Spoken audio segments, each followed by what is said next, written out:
Buenas tardes, bienvenidos todos y todas a este lugar que casi podemos denominar un templo del conocimiento, de la sabiduría. Es un verdadero honor estar aquí en la Fundación Ortega Marañón, dentro del marco del Festival Eñe. Muchísimas gracias por hacerlo posible tanto a Federico Buyolo como a Jesús Ruiz Mantilla. Y hoy la alegría es doble, triple, cuádruple, porque estoy rodeada de dos personas imprescindibles para comprender el mundo de la edición hoy en nuestro país, y no solamente en nuestro país, el mundo de la edición en español, en realidad.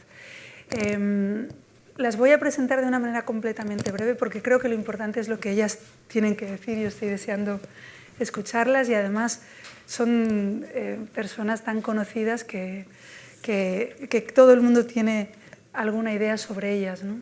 Tienen en común algo fundamental, y es que ambas son personas que han estado en el mundo de la edición muchísimos años, desde siempre prácticamente. Y eso quiere decir que han pasado por muchos lugares, han pasado por diferentes editoriales. En el caso de Silvia, la editorial Labor, la editorial Círculo de Lectores, Ediciones Destino, Anagrama ahora, que es, bueno, pues una especie también de catedral, ¿no?, de las letras en español. Y en el caso de Pilar exactamente igual. Ha estado en la mítica Losada, ha estado en Turner Publicaciones, ha estado en Alfaguara. Es decir, tenemos que vestirnos de largo para Una suerte. Sí, para decir en público ya solo el CV. Entonces, ellas conocen muy bien el mundo de la publicación y de la edición. Yo agradezco mucho, siempre que nos reunimos para hablar del libro, derivamos hay tantas bifurcaciones posibles en el mundo del libro, que se deriva en muchos casos hacia las historias, hacia las ideas, los escritores, los poetas. Pocas veces, como en este caso, se tiene la buena idea de analizar algo tan imprescindible para que podamos tomar un libro en las manos. Todo el trabajo, todo el esfuerzo que hay detrás, toda la inteligencia motriz que hay detrás de la edición. Y por lo tanto, para mí es un honor y un placer acompañar a Pilar y a Silvia en esta tarde de puesta de largo, para los que nos gustaría saber un poco más sobre el mundo de la edición, y siempre hemos estado deseando una oportunidad como esta. La charla de hoy, como todos ustedes han podido comprobar, tiene un título muy definitorio. Se titula «¿Cómo hemos llegado hasta aquí?». Y es un título que ya es una declaración de intenciones en tanto en cuanto queremos tratar de iluminar las circunstancias del pasado que han determinado nuestro presente, porque evidentemente para comprender el presente tenemos siempre que echar una ojeada al pasado. Y a mí, en principio, me gustaría lanzaros una pregunta más general para ambas. ¿Cuál os parece, desde Alianza Editorial, desde Anagrama y desde vuestro conocimiento solidísimo en diferentes entidades dentro del mundo editorial, cuál os parece que es el rol que puede tener en 2024, y después ya nos iremos poco a poco hacia el pasado, una editorial en eso que se llama la construcción de la cultura literaria del presente y de las últimas décadas, tanto en España como en Hispanoamérica? Silvia, Pilar. Silvia, por favor. Paso palabra. Pues muchísimas gracias Raquel por esta presentación, y a Federico también por la invitación a hablar aquí, y por supuesto a Pilar, que lo sabe todo y que es un placer compartir mesa. ¿Cómo hemos llegado hasta aquí? Bueno, yo creo que nosotras hemos tenido por edad la suerte y también un poco la inquietud y la ansiedad de estar en un momento, o de vivir un momento que está cambiando constantemente. Es decir, yo desde que empecé no recuerdo 5 años, por poner un periodo de tiempo, tranquilos y en el que me pudiese instalar en una manera de hacer, en unos procesos que ya conociera, ¿no? Ha sido un cambio constante, pues desde una edición tradicional, que no solo tecnológicamente, donde todavía trabajábamos con fotolitos y y con galeradas antes de las compaginadas, es decir, algo muy, muy artesanal todavía, hasta los años 90-2000, donde la aceleración tecnológica y también el proceso, digamos, de los grandes grupos editoriales en España, pero en todo el mundo, de compra y de concentración, se fue dando pues, en esos años. Y eso lleva también a un cambio clarísimo en la forma de entender lo que es la edición, ¿no? Yo creo que pasan muchas cosas, de pronto hay una explosión también por esa revolución tecnológica de editores independientes que toman un poco el relevo pues, de estas editoriales de los 60, de los 50 que pasan a ser absorbidas por los grupos. Y en ese movimiento y en ese equilibrio pues estamos, en este momento en el que todavía están pasando más cosas, ¿no? Es decir, por un lado, ese equilibrio y la forma de proponer una edición comprometida y que quiere intervenir en la cultura y en el debate público, a la vez que tiene que ser rentable y atender al mercado. Y por otro lado, pues bueno, hablábamos antes de la inteligencia artificial y de todas las incógnitas y también las posibilidades que tiene, ¿no? Y ese es un poco el panorama, creo. No, muy bien contado. Bueno, pues lo mismo. Oye, mil gracias por invitarme y por estar en esta charla con vosotras, a Federico, a Jesús también. Y un placer, que además yo veo con Silvia nunca habíamos estado así en un diálogo tanto rato. Exactamente el mismo, mi trayectoria se parece mucho a la de Silvia en el sentido de que uno de los grandes movimientos de los últimos años, como todos sabemos, pues ha sido esta eclosión maravillosa de las pequeñas editoriales independientes, muy francotiradoras, muy personalistas, muy de su creador, muy con un carácter, digamos, de unos editores jóvenes que han venido a intervenir, pero yo en mi trayectoria, las 4 editoriales en las que he estado eran siempre sellos ya con una trayectoria, ya con una personalidad, establecidos por editores, por los pequeños editores independientes y francotiradores de los años 50 y 60, claro. De manera que siempre me he incorporado a un sello que ya tenía una historia detrás. Y ahí, en la construcción del catálogo, en seguir un poco una labor ya hecha, pues tienes el doble peso, por un lado, de no fastidiar una cosa maravillosa, porque llegas pues, a un Losada, a un Destino, a un Labor, a un Alfaguara, y claro, tienes el peso de que ya hay toda una historia. Y por otro lado, el de seguir, yo siempre pienso que construir un catálogo y proponer una serie de autores y de libros al año, al final no deja de ser proponer una conversación, dar un tema de conversación a unos lectores que no sabes nunca si están ahí o no, si te van a responder o no, pero lo que quieres es establecer un canal de comunicación con ellos.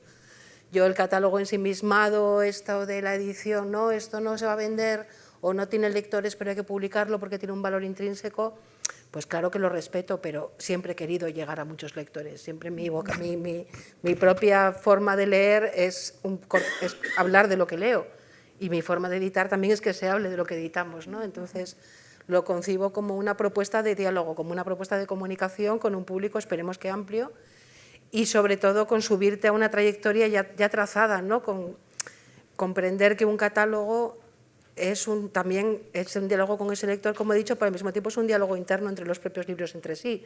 Es decir, tú estás publicando sobre lo que ya se ha publicado, y lo que te traes ahora a Alianza no puede entrar en choque con lo que Alianza tiene ya en su catálogo. En fin, son bastantes, pero me gustaría sobre todo decir que hablamos desde sellos que llevan mucho tiempo interviniendo en el sector cultural y creo que una de las cosas de la edición interesantes para otra charla pues es hablar de los nuevos editores, sí.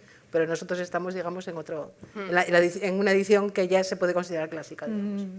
Decía, es que se me están ocurriendo muchas preguntas al hilo de vuestras, entonces si os parece bien vamos desmenuzando vuestras respuestas porque son interesantísimas. Decía Robert Redford que, como sabéis, es el creador de Sundance y donde da pie a muchos creadores cinematográficos independientes. Decía, no importa cuán independiente o cuán vanguardista sea una propuesta, si es lo suficientemente atractiva para el público, acabará convirtiéndose en tradición, ¿no? Claro. Y es un poco de lo que estáis hablando, ¿no? Pero sin embargo siempre hay lugar para esas otras pequeñas editoriales. Pero habéis hecho las dos alusiones a una pregunta que yo creo que es muy importante y necesaria, que es cómo resolvéis a diario o de manera a lo mejor planificada esa disyuntiva eterna que habéis planteado ambas, que es queremos llegar a un gran público. Hay una parte evidentemente comercial en el hecho de que una editorial es obviamente una compañía, y cómo esto se relaciona con eso que se llama calidad literaria, que también habría que definir lo que es, porque el canon literario es cambia mucho, además. Hay mucho que hablar sobre el canon literario, pero bajo vuestra perspectiva, ese problema que es, digamos, casi un conflicto irresoluble, ¿cómo lo afrontáis? Claro. Yo no diría que es un conflicto irresoluble, porque creo que precisamente nuestras editoriales están llenas de libros, de propuestas que demuestran que no lo es. Pero sí que es verdad que yo creo que en ambos casos la voluntad de publicar textos relevantes que tengan una incidencia en el campo cultural, que tengan un compromiso también, pone las cosas un poquito más difíciles a la hora de hacer que esa propuesta también tenga un sentido comercial, ¿no? Y creo que hay que darle la vuelta un poco, y en esto estoy y en casi todas las cosas con Jorge Ralde, en lo que realmente él propone, que de alguna manera los libros que la gente está leyendo no son realmente los libros que queremos publicar, sino los que va a querer leer la gente en el futuro. Esto suena un poco arrogante, ¿no? Como si supiésemos realmente qué van a leer o qué van a querer leer en el futuro. Pero yo creo que es muy cierto que proponer lecturas que el público no se esperaba o que no tenía en cuenta o que realmente no había pensado en ellas, es una de las labores que yo creo que tenemos, absolutamente. Y ahí la apuesta puede salir, que es cuando está todo equilibrado y feliz, o puede no salir. Pero poder hacer esas apuestas, poder encontrar un espacio para libros que realmente están tentando lo que será pues alguna tendencia del futuro, yo creo que es una de las cosas más apasionantes que hay, ¿no? Si supiéramos lo que tenemos que publicar ya, es decir, si repitiésemos los éxitos, que es algo muy tentador, claro, para todos, pues se perdería parte de la emoción y de la pasión que tiene este trabajo. Pero bueno, en esas propuestas un poco adelantadas o que proponen pues nuevos géneros o nuevos autores desconocidos, ahí está nuestro lugar. Y esa, Pilar, para ti, esa forma de conjugar la sorpresa con la coherencia de la que antes hablabas, a un catálogo ya... Bueno, lo planteamos un poco en otros términos que, como por lo que dice Silvia, se lo plantean en Anagrama, pero básicamente lo mismo. Yo una pregunta que me hago mucho es: este libro me gusta mucho, creo que tiene lectores ahora, ¿los va a tener en 5 años? ¿Los va a tener en 10 años? Y sobre todo, este libro me gusta mucho, ¿me gusta la autora o el autor? ¿Voy a seguir queriendo publicar a esta autora o autor, o me gusta este libro? Porque realmente en una editorial con un catálogo amplio y con un sello tan establecido como los nuestros, no juegas a libros, juegas a voces, juegas a autores, juegas a autores y autoras, y el catálogo no se construye solo con el título que tienes en ese momento encima de la mesa, sobre todo en estos tiempos en que los títulos Si en las ferias te estás encontrando propuestas de publicación que tienes que contratar ahora, pero te van a llegar el libro dentro de 3 años. Es decir, en ese sentido, muchas veces estás pensando más en el futuro que en el momento presente, ¿no? Y a mí personalmente, ¿qué quieres que te diga, Raquel? A mí todo lo que se vende me deja pasmada. O sea, yo, los grandes éxitos me cogen todos por sorpresa.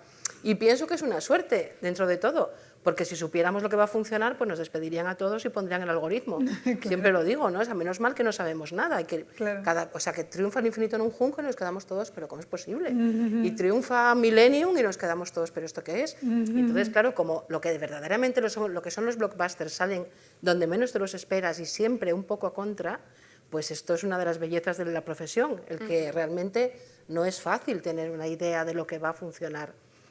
Claro, en los picos yo creo que nadie sabe, pero bueno, digamos en el catálogo de fondo. En el catálogo de fondo la pregunta, en el caso de Alianza o de los sellos en los que he trabajado, son dos. Este libro lo voy a querer leer dentro de 5 años y la persona que ha escrito este libro la voy a querer seguir leyendo después de este libro, y si esas dos preguntas la respuesta es sí, pues ya seguimos hablando. Claro. Pero me hago primero esas dos preguntas. Y yo os pregunto a ambas también, porque el territorio en el que nos estamos adentrando tiene también un poco de magia, ¿no? Un poco de poesía, nadie sabe a ciencia cierta efectivamente por qué gustan las cosas en un momento dado, qué tecla tocan en la gente para que se enloquezca o le parezca que le está contando cosas muy pertinentes una historia. Y vosotras como directoras editoriales, ¿cuál es la parte de vuestra intuición que se pone en juego? Porque me imagino, yo creo que es una labor también artística, ¿no?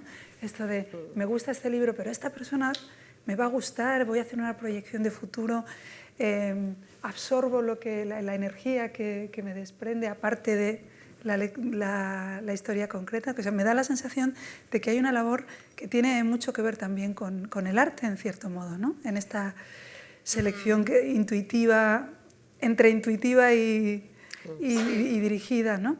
Sí, claro, es difícil establecer reglas, ¿no? Porque yo diría, como muy bien ha dicho Pilar, te haces estas preguntas y también te haces otra, que comentabas un poquito antes, que es cómo se relaciona este título con el catálogo, ¿no?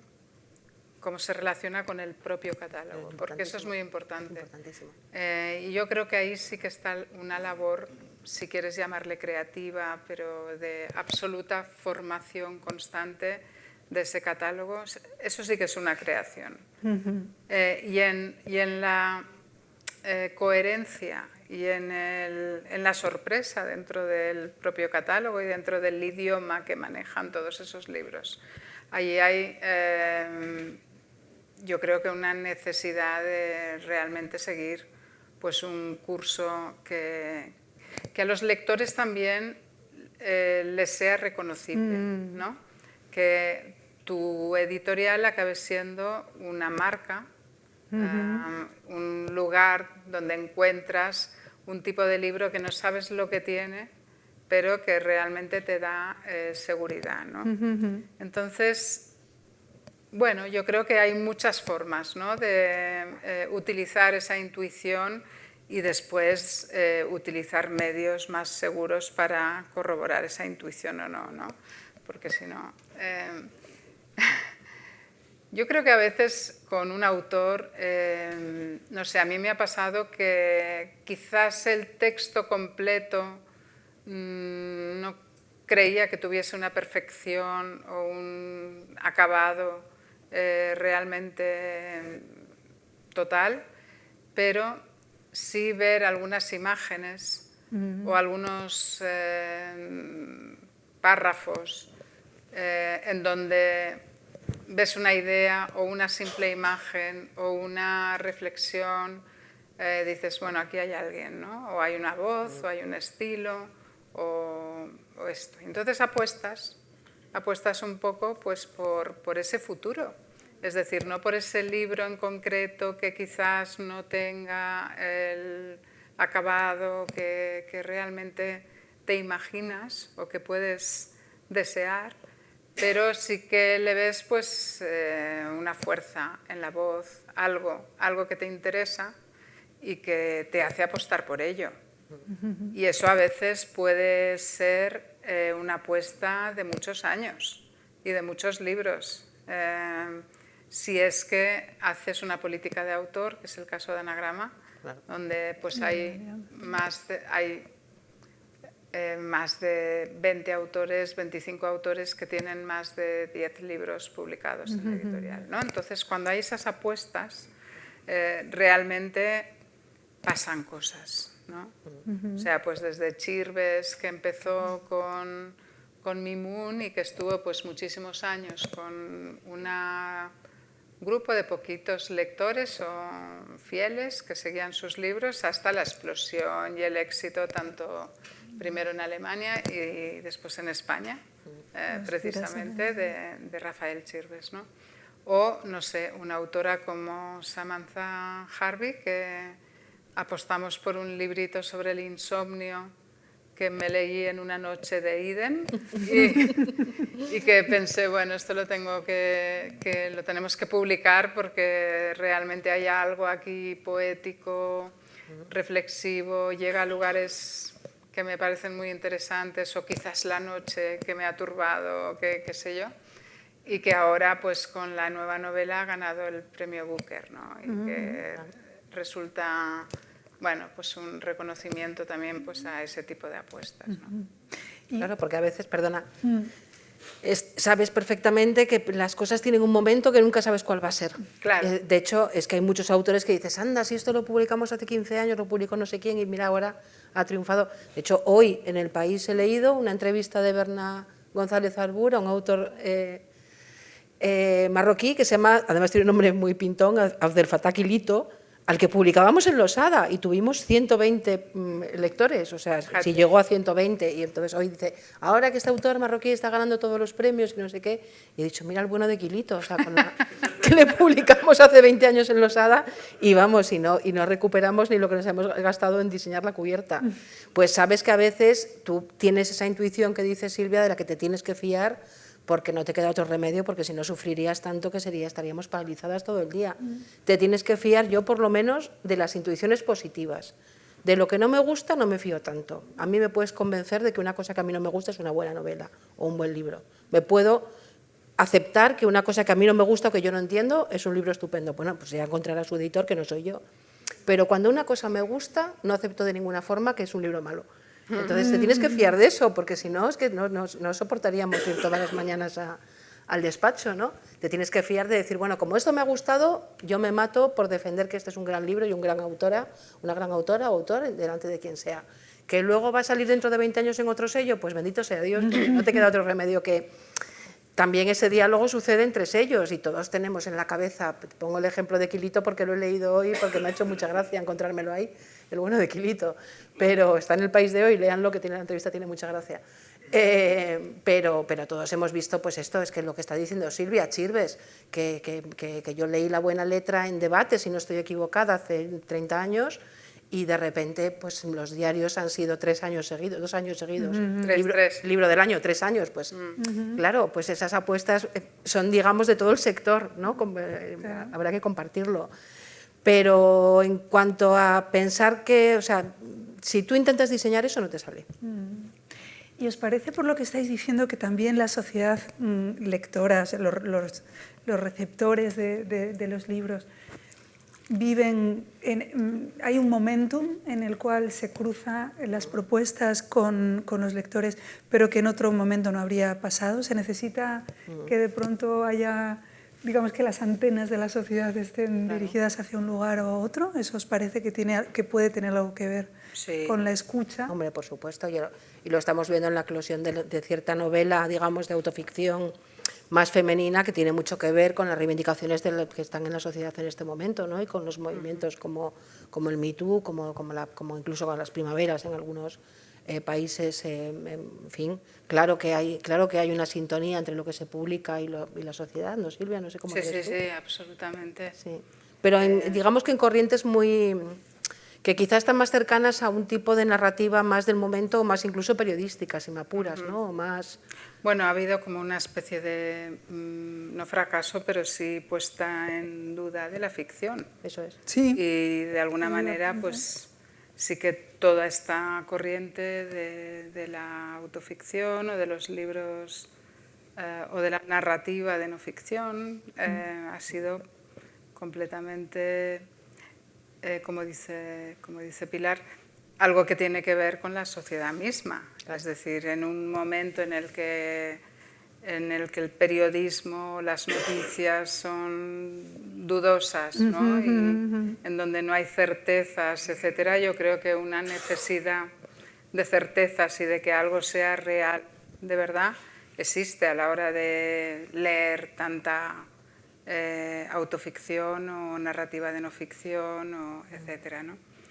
Pero sí que es verdad que esto se puede analizar de una forma bastante clara, pero hay otras cuestiones, otros libros que no tienen una explicación tan clara de por qué ahora llegan a conectar con los lectores, que seguramente pues, en la academia se podrán analizar este tipo de cosas, pero que suceden pues eso, pues desde los títulos pioneros de este tipo de narrativa que no se comían un rosco pues hace 15 años hasta bueno, lo que comentábamos de Chirves, que tardó unos cuantos años, otros muchos autores que han tenido una trayectoria y bueno, Manuel Vilas, ¿no? Por ejemplo. Ordesa, yo estaba allí. Sí, cuando pasó exacto. Ordesa, claro. Nadie lo esperaba. Nadie lo esperaba. Nadie lo esperaba. Manuel Vilas era un autor, además, muy maldito, buscadamente maldito, ¿no? Era un poeta así un poco, bueno, maldito. Y de repente Ordesa, pues, que además es parte de su narrativa, digamos, que siempre fue muy poética, muy lírica, muy desgarrada, pues de repente Ordesa tocó un nervio vivo, que una autora, mira, una compañera, yo estaba entonces en Alfaguara, y ese año se jubilaba Silvia Querini, la editora, histórica editora de Lumen, que era una mujer, era y es una mujer encantadora, y dice, mira, atended a eso que está pasando con Ordesa, porque eso está demostrando que los hombres quieren libros de sentimientos. Y me hizo mucha gracia eso porque es un buen diagnóstico. De repente es un libro de sentimientos muy masculino. Bueno, pues son esas cosas que no ves hasta que alguien te las pone delante, digamos, ¿no? ¿Por qué ha funcionado Ordesa? No creo que fuera por eso, pero bueno. Pero puede tener me acuerdo que ver, de esa ¿no? expresión de Silvia Querini porque me hizo mucha gracia. Fíjate que están gustando los libros de sentimientos para hombres. Puede ser, por supuesto. Ver, ¿no? Yo prefiero pensar también, o considero más posible que, como dice Silvia, un autor vaya sembrando, acumulando y de repente hace una masa crítica. Pero todo eso tiene detrás, pues claro, cuando quisimos verlos, que teníamos 8 o 10 libros de Manuel Vilas en el catálogo. Claro. Lo que dices tú, que realmente ese es el trabajo acumulativo que también hace el autor. Cada uno de esos 8 o 10 libros, pues han llegado a lo mejor cada uno a 300 lectores, pero es un trabajo acumulativo y por suerte... A mí es que no me gusta nada el discurso este de los editores, de la gente no lee, el mundo está lleno de analfabetos. Yo pienso o veo incluso a mi alrededor lo contrario, que la gente por lo menos lee y compra y que aprecia los libros y que hay un público para los libros y lectores para los libros y para casi todos los autores. Y entonces, pues en algún momento se produce eso, que sea en tu mismo sello donde has estado trabajando con los 10 libros anteriores, pues mejor que si el autor se tiene que ir, pero que a veces también pasa eso, ¿no? Que una autora que lleva toda la vida en un catálogo siendo pichipichero, pues se va a otro catálogo y de repente ahí en ese sello funciona. Y vosotras, con esto que estamos hablando, que es apasionante, ¿no? De pronto, este diálogo que tú has bautizado, me gusta mucho la concepción de diálogo entre una casa editorial y el público, que es personas individuales. En relación con esto, ¿cuál es, podríais vosotras decir, el momento más emocionante en la construcción de vuestros propios catálogos, o uno de ellos que se os pueda ocurrir ahora, que podáis compartirnos con, ya estáis haciéndolo, pero digamos de vuestra cosecha particular? Aposté por esta persona y pasó esto, por este libro, por este título y pasó esto. ¿Cuál ha sido algún momento verdaderamente emocionante que os ha alegrado especialmente? Bueno, realmente yo no sé, he vivido muchos momentos Muchos. emocionantes, porque si no este oficio no se aguantaría. Exactamente. Súper absorbente, dedicas todas las horas del día y de la noche. Y muchas de la noche. Sí, entonces sería muy difícil si no tuviese estos momentos realmente de una grandísima emoción. No sé, por hablar de Anagrama,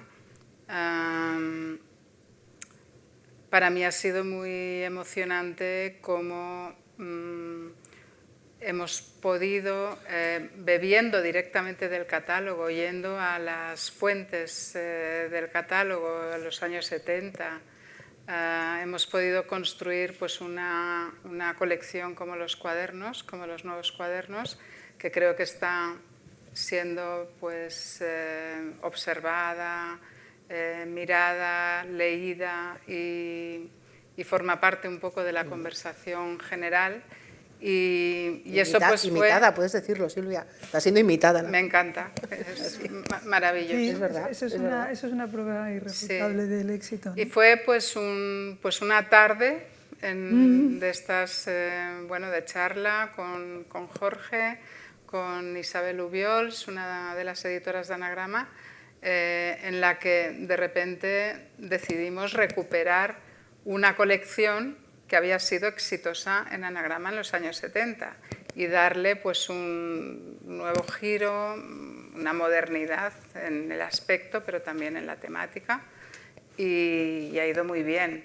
O, qué sé yo, o una autora como Mariana Enríquez, que su agente me mandó un cuento por Facebook.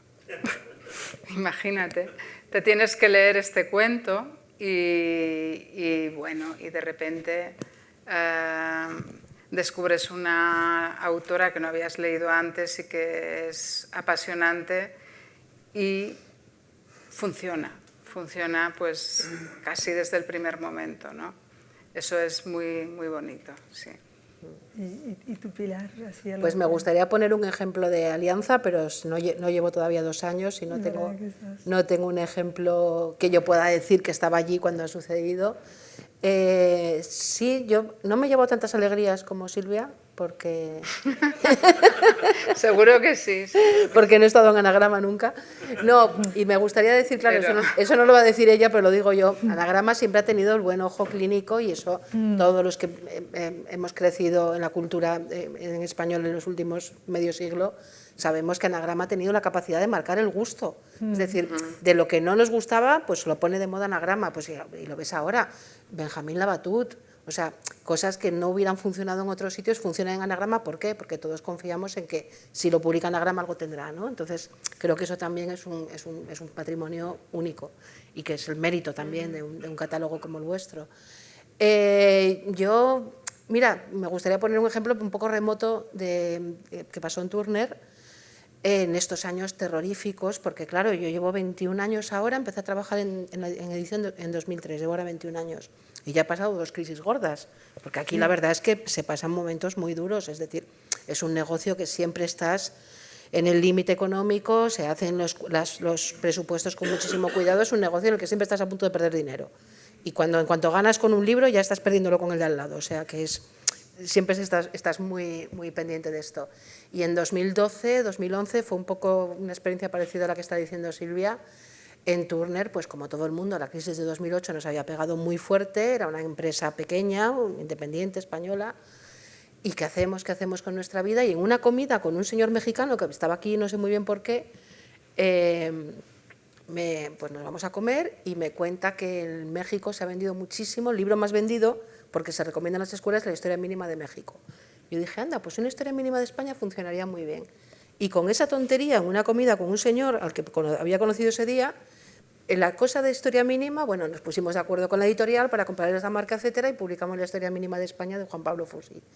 Que por estas cosas que pasan a ti con el Facebook y a mí con el Twitter, Pérez Reverte puso en Twitter, qué bueno es este libro de Juan Pablo Fusi, no dábamos abasto a imprimir. Claro, un espaldarazo como ese. O sea, haciendo dobles turnos en la imprenta. Pues por un tuit de Pérez Reverte, al que yo entonces no conocía de nada y al que siempre le he tenido mucha simpatía, pero realmente es que vi lo que puede suponer que Pérez Reverte de repente diga, oye, he leído un libro y me ha gustado.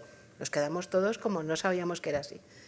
Y eso pues nos salvó un momento muy duro y dio pie a una colección, la historia mínima de, que luego salió la historia mínima del País Vasco, la de Cataluña, la de la mitología de Carlos García Gual, o sea, historia mínima nos dio para mucho tiempo y fue una colección que a mí me dio muchísimas alegrías y que nos inventamos propiamente en una de estas tardes en que las cosas, pues sí, y porque realmente yo creo que los que acabamos en este negocio pues somos casi todos ratas de biblioteca, que lo que más nos gusta es estar sentados leyendo debajo de un sillón, si puede ser que no nos hablen mucho.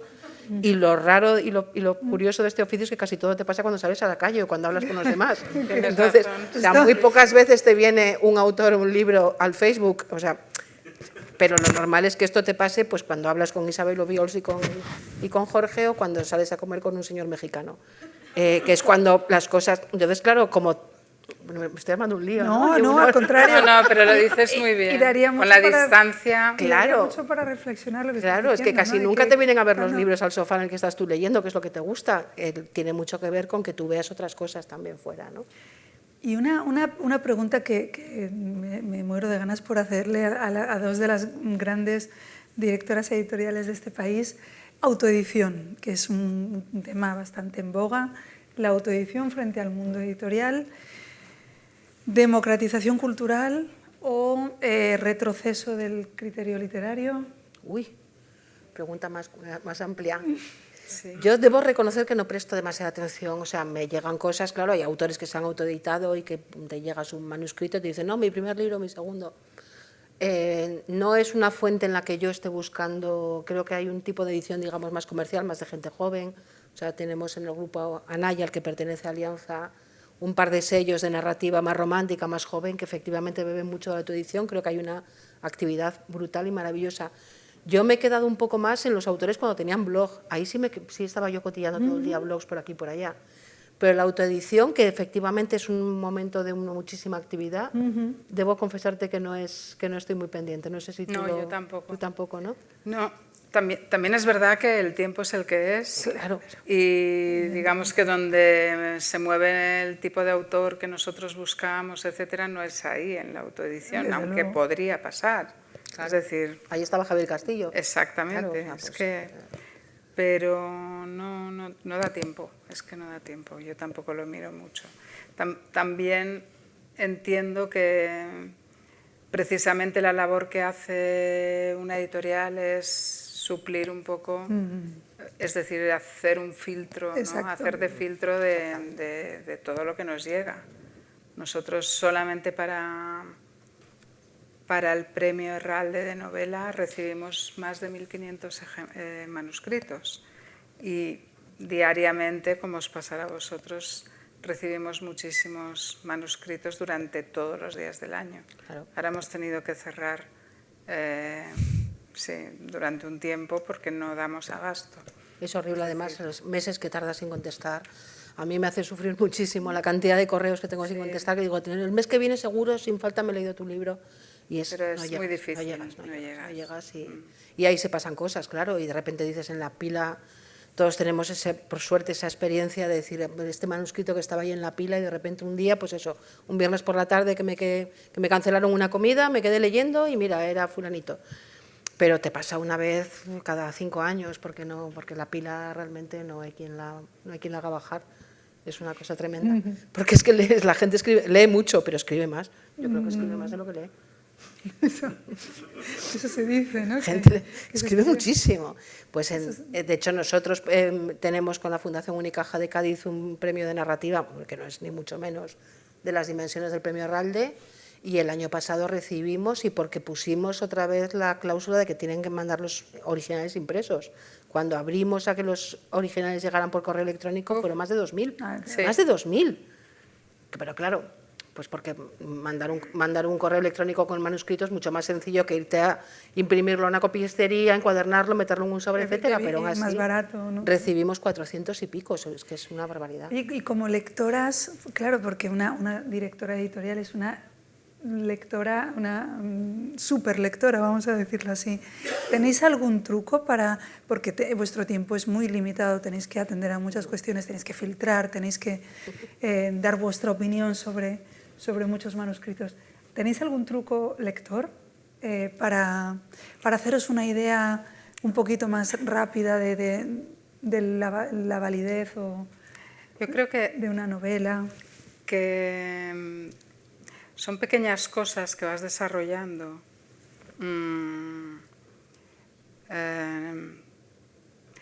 Si no encuentras algo que realmente... Porque claro, tampoco estás solamente analizando si ese manuscrito es bueno o es malo. Es decir, eso, en fin, puede ocurrir que sea un manuscrito correcto, bueno, pero que por lo que sea no te encaje. Porque tienes los huecos que tienes, tienes unas colecciones y tienes que, como decía antes, pensar en cómo se relaciona, cómo se podría relacionar ese libro con otros del catálogo, ¿no? Pero para mí, teniendo en la mente ya eso, que quiero que se conversen, que hablen, sí que busco algo en el estilo. Es decir, no me importa tanto el tema, en realidad, en un primer momento, como el estilo, como ver algo que, pues eso, lo que os decía antes, una imagen, una forma, incluso una sintaxis completamente única, ¿no? O sea, estás buscando, yo al menos busco algo que diferencie a ese libro de todos los demás. No, yo tengo el sistema clásico que aprendí de las primeras 3 páginas, las 3 últimas y la página 69. Es muy sexy. Que funciona. ¿En serio? No sé quién me lo enseñó. Sí, ¿En sí. Me serio? encanta. Las 3 primeras, las 3 últimas y la 69. Y si pasa esa prueba, que se hace en 10 minutos, pues ya sigues leyendo. No siempre, pero bueno, sobre todo, a mí una recomendación que siempre me funciona es la de otros autores. Entonces, todo lo que te llega de las agencias, todo lo que te llega de los editores extranjeros, todo lo que te cuentan en las ferias, todo lo que te llega simplemente de desconocidos, pues eso, a tu correo, pues lo vas manejando como puedes. Pero un autora que ya publica, si quieres, te llama y te dice, oye, mi amigo fulanito, mira, me conocí el otro día este periodista, me ha encantado su novela, pues eso lo miras con un poco de atención. Y, por ejemplo, eso, la primera prueba es esa, el principio y el final de una página, que puede ser la 69 porque es la que la técnica clásica manda, pero puede ser cualquiera y realmente te haces una idea. Y yo aprendí, claro, porque yo empecé en esto haciendo cribas para premios. Mi primer trabajo editorial, cuando estaba buscando mi primer trabajo en una editorial y no encontraba, pues fui a hacer cribas para premios y de repente me aterrizaban en casa, pues eso, las cribas de los premios, 200 novelas para informar en 15 días. Sí, sí, eso lo he hecho yo claro. vamos, era mi primer trabajo y también he sido traductora. Y desarrollé, pues y además les aconsejo que lo prueben porque funciona bastante bien y no es difícil de aprender, la lectura en diagonal, que es leer la primera frase de cada párrafo y luego ir buscando los verbos. Y te haces una idea del libro en 1 hora. No te diría que te lees el libro, pero si desarrollas la técnica, pero claro, eso te vale para una criba de premios que eres colaborador externo. Yo como editor eso ya no lo hago, porque, como dice Silvia, tienes que darte la oportunidad, que a veces también las prisas y la pereza y la propia cansancio del día a día te quitan un poco esas ganas de que de repente la escritura te sorprenda, ¿no? Y te dé un susto y te diga, coño, aquí hay algo, ¿no? Y eso solo pasa con la lectura un poco pausada, no se puede hacer lectura en diagonal y encontrar un labatut, es imposible. Tenemos un trabajo que exige tiempo. Y es precisamente lo que... Pero vamos, técnicas hay. Sí, hay. La página 69 no falla, o sea... Yo lo voy a probar, ¿eh? Yo lo voy a probar. No se nos va a olvidar el número. Sí, sí, a mí eso... No me acuerdo quién me lo enseñó yo, pues yo creo que es mi primer trabajo. Te lees el principio y el final. Una cosa que a la gente, a los lectores, nos interesa mucho y seguramente estáis bueno, pues hartas de escuchar, no, es que una novela si no tiene apoyo publicitario por parte de la casa editorial, no tal y cual. Y esto es algo que se dice, ¿no?, desde fuera, sin saber en absoluto cómo funcionan las cosas por dentro. Por eso yo quiero aprovechar que estáis aquí ahora para que nos podáis explicar, en vuestra opinión, qué le ayuda más a un libro. Tú acabas de decir algo muy interesante, ¿no?, lo de los influencers o una persona de mucho peso, con muchísimos seguidores. También están, por otro lado, las críticas literarias un poco más tradicionales, el boca a boca. ¿Qué os parece, o una suma de todo, qué os parece que puede ayudar más a un libro en la realidad, no en la percepción seguramente distorsionada de los... Yo creo que lo primero que le ayuda a un libro es el libro mismo. Es decir, a veces todos hemos visto, y tú seguro que también, y lo has sufrido, libros que apoyas muchísimo y que realmente haces una promoción, que tienen los blurbs de los autores, y si el libro no conecta, no puedes hacer nada. E incluso algunas veces he oído a editores mayores que yo decir que es imposible levantar un muerto, pues se refieren a esto, es que es imposible. Y lo sabes casi desde el principio. Claro, incluso cambiando de técnica. Es decir, dices, no, me he equivocado, no lo quería enfocar por aquí, no se puede. Es una cosa que parece casi una ley. Entonces, el libro mismo, obviamente tiene que tener una presencia, tiene que estar en librerías, tiene que conseguir, pues, con suerte, el apoyo de lectores de relevancia. Supongo que cuando todo se une, ¿no?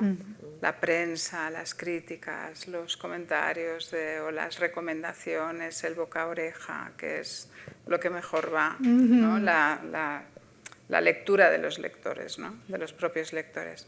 Pero el libro ganador está ya en el propio texto, ¿no? Sí, hay un momento muy crítico en los libros que cada día tienen una vida más corta. En las editoriales solemos decir que son entre 12 y 16 semanas, para que tú sepas ya cómo ha ido ese libro, pero hay un momento muy crítico que es la 5ª semana, en el que ves que si hay el libro, aunque sea muy poquito, empieza a crecer un poquito, o sea, si vende más en la 6ª que en la 5ª, es porque la gente lo está recomendando, o yo quiero creer eso, ¿no? Entonces, porque lo normal es que el libro salga, venda un poquito y empieza a caer enseguida, pero si ves que en las 5 o 6 semanas el libro sube un poquito, o por lo menos un poquito, es porque los que ya no lo han leído lo están empezando a regalar o a recomendar. Ahí el libro tiene una segunda oportunidad. Pero a mí la verdad es que las grandes alegrías que me he llevado con libros que no te esperabas han venido siempre por una recomendación en un medio importante de un peso pesado, ¿no? Que eso se echa mucho de menos, lo que era en nuestra juventud Rafael Conte o el crítico alemán que se inventó a Javier Marías. Ray Ranick o el mismo Vargas Llosa con Cercas, por ejemplo. Exactamente, Vargas Llosa con Cercas. Vamos, en mi caso yo tengo un ejemplo clarísimo, que fue un libro que a mí en muchos sentidos nos cambió la vida a todos los que participamos en él, que fue La España vacía, de Sergio del Molinos. El libro se publicó en Turner. Pues sabíamos que el libro era lo mejor que se iba a publicar en mucho tiempo en España. Yo no tenía la menor duda desde el día que lo leí. Pero a la semana de publicarlo salió una página entera de Muñoz Molina, al que nadie conocía de nada, ni el autor ni yo, habíamos hablado con él jamás, diciendo este libro es impresionante, no sé qué, tal, una página. Y ahí empezó. Entonces, ¿por qué tienes suerte con un libro y sucede que Muñoz Molina se lo compra con su dinero, lo lee y lo recomienda, y con otro libro nunca pasa nada? Pues, como vuelvo a decir, tenemos la suerte de que ese trabajo tiene una gran parte de aleatorio, ¿no? Hay que verlo así, porque si no te mueres de la pena de pensar que hay muchas Españas vacías que pasan completamente inadvertidas, libros extraordinarios que no lee nadie. Y en vuestra opinión, ¿por qué, después de toda la vida trabajando con los libros, desde este ángulo tan especial, desde donde vosotros abordáis el libro, que es desde el principio, que es un poco como la génesis, lo veis crecer, tenéis casi una relación parental con los libros, ¿no? ¿Por qué creéis vosotras que hay, como tú has dicho antes, tantas razones para la esperanza, ¿no? En cuanto a los libros? ¿Por qué tenemos tantos millones de personas este enamoramiento con el libro? ¿Qué os parece que es clave en eso? ¿Por qué el libro, pese a todo lo que se dice, pese al ebook, pese y tal, pese a cual, el libro en papel, las siguientes generaciones lo siguen amando? ¿Qué pues tiene mira, el libro? El Guardián entre el Centeno tiene esa frase maravillosa que yo creo que a todos los lectores nos ha llegado, que es: mis libros favoritos son esos que cuando acabas de leerlos te gustaría llamar al autor por teléfono y hablar con él, te gustaría que el autor fuera amigo tuyo y poder llamarle por teléfono. Es que yo creo que en todas las demás artes, y yo con la mejor voluntad voy a museos y al teatro y a donde hay que ir, pero en ningún arte siento ganas de llamar por teléfono a nadie. O sea, me puede encantar una obra de teatro, pero no, y sin embargo con los libros se produce eso, Claro, ¿no? porque compartes una intimidad. Es una intimidad, sí, ¿verdad? Es por la intimidad, ¿por qué es? Claro, pues A mí me porque el pasa. autor está poniendo algo tan absolutamente íntimo. O sea, está... Pero también en el cine, también en la danza. Sí, pero trabaja solo, trabaja muy solo y de alguna forma yo creo que ese trabajo de soledad, de entrega, porque es así, o sea, en un libro pones todo, se llega al lector y está compartiendo una intimidad pues que a veces pensamos, como decía ella, ¿no? que tienes ganas de hablar por teléfono con él. Que te haya escrito el libro para ti. Claro, o sea, yo creo que exactamente. Has escrito el libro para ti, sientes que realmente ha conseguido conectar con algo muy íntimo tuyo y sientes que no estás solo. O sea, yo creo que los libros acompañan y acompañan de verdad. Es decir, te hacen vivir más vidas que la tuya, que es limitada, te acompañan, te muestran voces que pueden decir mejor que tú lo que te está pasando. Yo creo que es esa conexión, ¿no? con los otros lo que nos da. Que quizás en otras artes pues no es tan inmediata. Sí, yo creo que la gente le adora la música que le gusta y va a ver a quien sea, ¿no? Al grupo que te gusta, pero no tienes ese sentimiento de intimidad y lo de la compañía es muy importante. A mí los libros me hacen verdadera compañía, o sea, y lo que esta frase que siempre cita Trapiello de que los libros en diferentes ediciones tienen diferente lectura, sí, pues es que es absolutamente verdad. Nosotros ahora este año, en el año Kafka, hemos vuelto a sacar la obra completa de Kafka en un estuche, no sé qué, o tener, yo qué sé, En busca del tiempo perdido, como está mal que yo les haga la publicidad, pero en un estuche maravilloso diseñado por Estrada que tenemos en Alianza, pues eso a mí me hace mucha más compañía que tener en el Kindle 50.000 millones de archivos PDF, que también los tengo. Incluso te diré que para mí, En busca del tiempo perdido es las primeras ediciones de bolsillo de Alianza. Las de Salinas, ¿verdad? Y no quiero otra. Pues es decir, esa me acompaña y sí, a lo mejor me lo compré en francés porque pienso, ahora me lo tengo que leer Algún en francés. día me lo leeré en francés, yo nunca lo he leído en francés. Pero no voy a tirar nunca las de Alianza, claro. Claro, que además son muy bonitas, ¿verdad? Que las primeras. Y recuerdo perfectamente algunos subrayados o dónde estaba la frase, si en la derecha o en la izquierda. Claro, claro, es que los libros hacen mucha compañía y en la pandemia lo vimos, que la gente necesitaba libros y de repente además en la pandemia empezó a comprar unos tochos que nosotros, yo estaba entonces en Alfaguara y estábamos fascinados, empezamos a vender un montón el tambor de hojalata de Günter Grass, que no se había vendido nunca. O sea, bueno, se había vendido en su momento, digo yo, ¿no? Pero claro, de repente la gente dijo, hombre, pues por fin tengo 3 meses para leerme el tambor de hojalata. Y ese fenómeno, pues yo creo que también tenemos una deuda para con los lectores y yo no puedo insistir suficiente en la necesidad de corregir bien, de leer mucho, de cuidar el diseño de las cubiertas, de cuidar que el papel no se rompa, tal, porque es que un libro tiene que durarte la vida. O sea, creo que es importante también eso. Yo tengo ahora una pregunta que es diferente para Silvia y para Pilar y después tengo una pregunta común. ¿Pero cuánto tiempo llevamos aquí? Yo por eso lo estoy anunciando porque son las últimas. Muy bien, perfecto. Para que todo lo que quieras y yo estoy encantada. Pero, Pilar, hay una entrevista tuya que yo leí que me interesó mucho, me han interesado mucho muchas entrevistas, pero en esta dijiste algo que a mí me pareció muy esclarecedor. Tú opinabas sobre el futuro del libro digital y decías que en tu opinión estaba actualmente más cerca del audiolibro que del ebook. Y a mí esto me gustó mucho porque ¿decía yo qué? decías que el futuro del libro digital, sí. en tu opinión, estaba más cercano al audiolibro que al ebook. Y a mí me llamó mucho la atención, ¿no? Por todo lo que tiene que ver con la oralidad de la literatura y recuperarla, ¿no?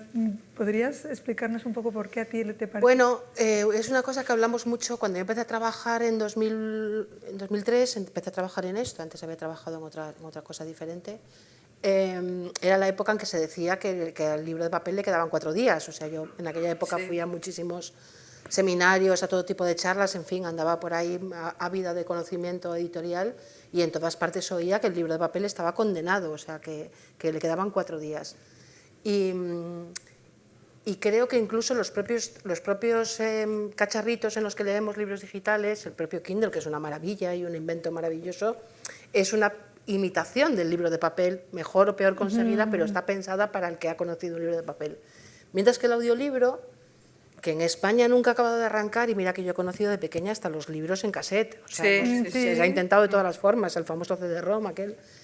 El audiolibro se puede inventar desde cero, como quien dice, ¿no? Lo puedes hacer más dramatizado, menos dramatizado, lo puede leer el autor, mientras que el libro digital siempre es un intento de que parezca un libro físico.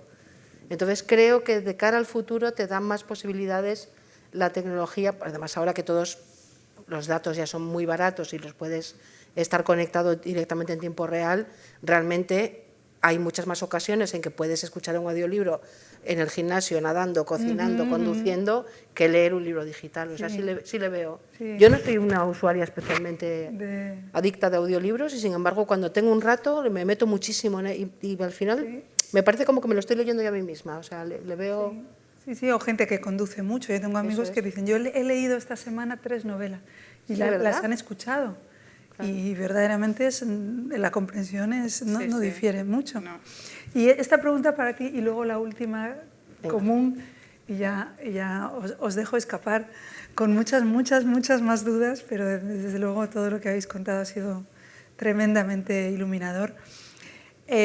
Silvia, tú el año pasado, si no me equivoco, por favor corrígeme si es así, si no fuera así, en 2023 pusiste en marcha la colección Fundación Feltrinelli Archivonagrama, que a mí me parece muy interesante. Justamente sale el primer libro ahora en noviembre. Esto es lo que te iba a preguntar, y cuéntanos un poco toda esa correspondencia.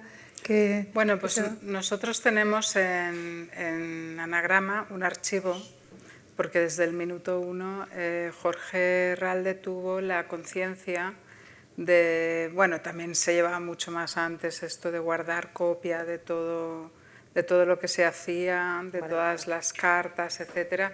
Pero yo creo que él tuvo una conciencia de archivo muy importante, ¿no? Entonces, lo que tiene este archivo es básicamente correspondencia entre autores, editores, periodistas, etcétera.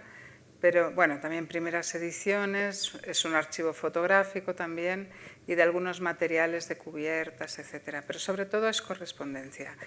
Y pensé en la posibilidad de dar salida a algunas correspondencias muy interesantes y que, no sé, por ejemplo, la que vamos a publicar ahora es Enzensberger con Herralde y es realmente muy interesante para comprender cómo empezó el premio Anagrama de Ensayo, bueno, cómo se estableció el jurado, quiénes eran, también para ver cómo se establece un nombre como el de Enzensberger en España, que pasa a ser pues un autor importantísimo aquí, y cómo crece, ¿no? Un poco cuál es digamos, el proyecto de Herralde al respecto y su trabajo constante, ¿no? Esto se puede ver en la correspondencia. Maravilla. Pues será, y sale ahora. Sale ahora en noviembre, sí, el primero. Yo tengo mucha curiosidad y mucho interés. Y os quiero hacer una misma pregunta, que es la única que voy a repetir en las 3 jornadas a todos los invitados. Y en vuestro caso, siendo lectoras pertinaces y constantes, ¿queda hueco para la lectura por placer?